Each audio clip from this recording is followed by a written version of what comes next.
So now let's talk about Commandment 9, application rate and the proper tool. Super important here, right? Everything's super important.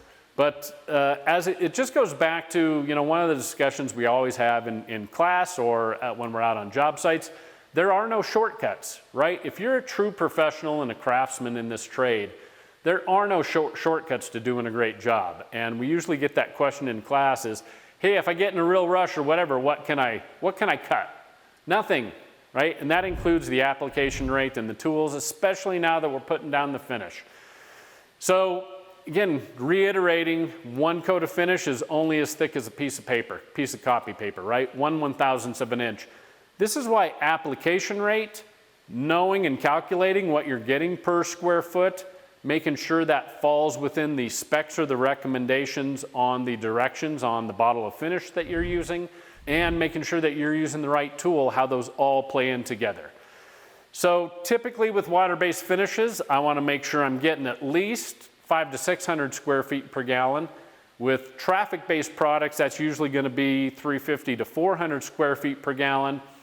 Although, again, we know this, that every coat that I put on, I'm probably going to get more square footage, meaning I'm going to be putting on a little bit thinner coat.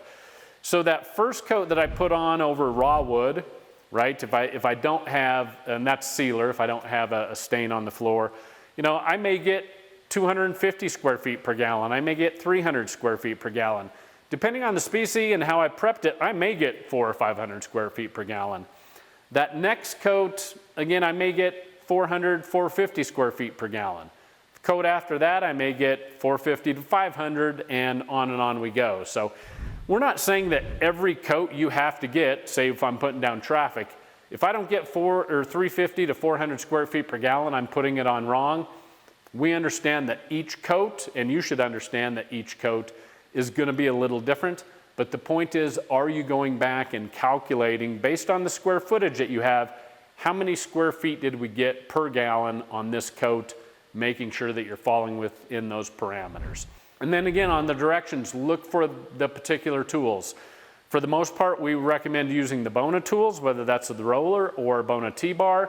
And then in any of the tools, using fingertip pressure, right? We never want to actually put extra pressure on. You can't, one, do that consistently, and that just means we're trying to put it down thinner, and in most cases, we don't want to do that. So make sure you're using the right application tool.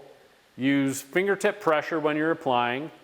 Make sure you're calculating your application rates. Again, how many square feet per gallon am I getting per coat?